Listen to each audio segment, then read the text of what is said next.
Okay, so back to nuclear reactors. So we were talking about how in the core of the reactor there are the fuel rods, which contain the uranium-235 and 238. We're going to send a thermal neutron, a neutron that's traveling at room temperature speeds, into a single one into the reactor, and it's going to get absorbed by the uranium-235, and the uranium-235 is going to split, and it's going to give off 2 or 3 more neutrons, but those neutrons are going to be high-speed neutrons. And so we need something to slow down the high-speed neutrons so then more uranium-235 atoms can absorb them. And so what we use to slow down the high-speed neutrons are called, it's called a moderator. And a moderator is a material that doesn't absorb neutrons, it just slows them down.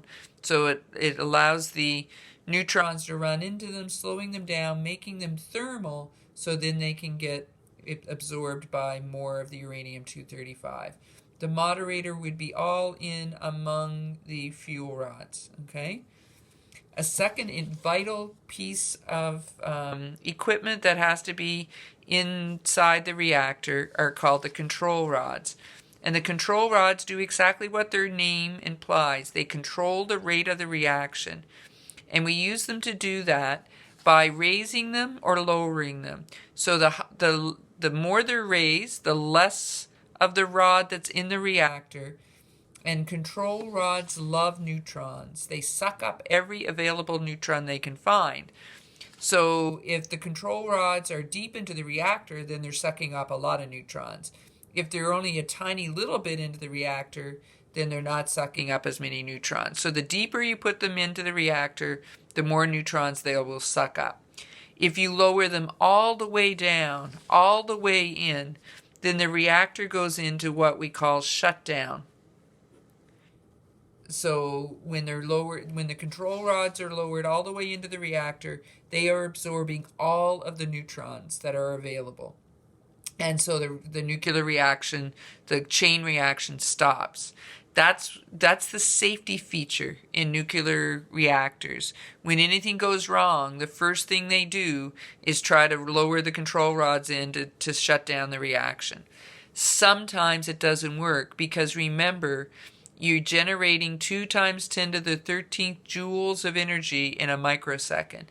So if you don't pick up on the problem quick enough, then what's going to happen is the sleeves that these control rods slide down into, those sleeves actually melt. And so now the control rods can't get down, and then it's like, okay, run very fast and run very far, because this isn't going to end well. Okay? But the control rods are really one of our things that we control the rate of the reaction so that it doesn't go out of control on us. Okay? And so when you lower them all the way down, it goes into shutdown. Now, the 2 best materials for control rods are cadmium and boron. And that's because both cadmium and boron love neutrons, so they can absorb lots and lots of neutrons. Okay?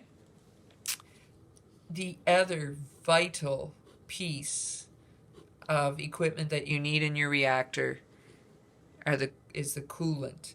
And the coolant does exactly what its name implies. It cools the reactor. It actually has 2 jobs. So the coolant is going to flow in and out all among these control rods, carrying the coolant, whatever that coolant might be.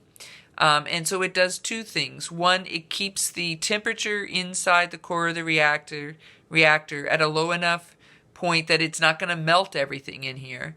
But then after the coolant flows in and out among these fuel rods, then it goes out and it carries that heat out, and it turns a turbine, which then turns that heat into energy.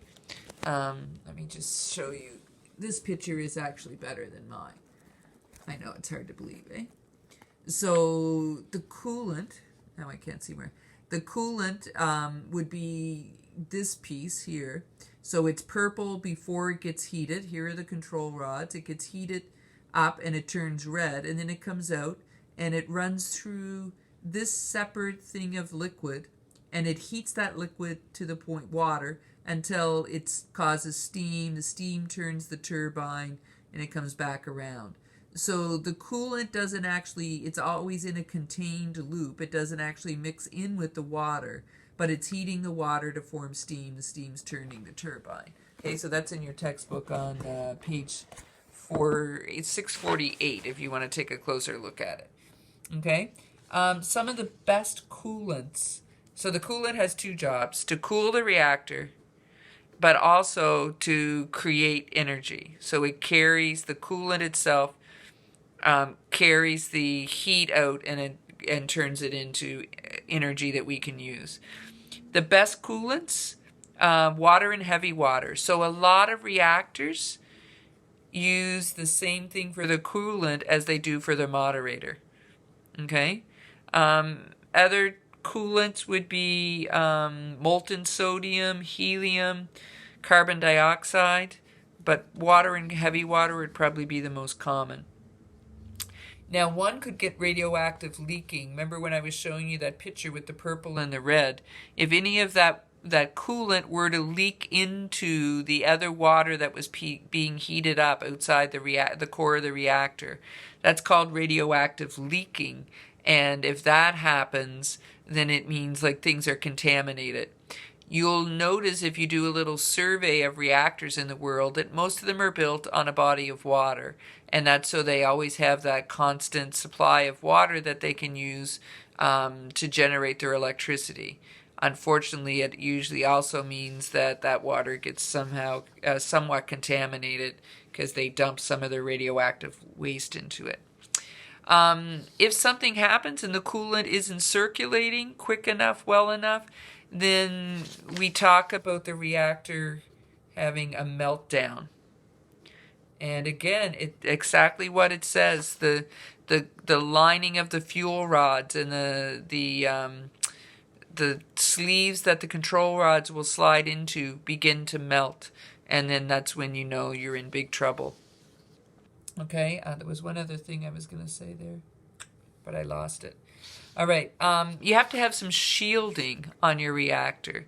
So there's two types of shieldings. There's the inner shielding on the inside of the wall, which protects the reactor wall from the radiation inside itself.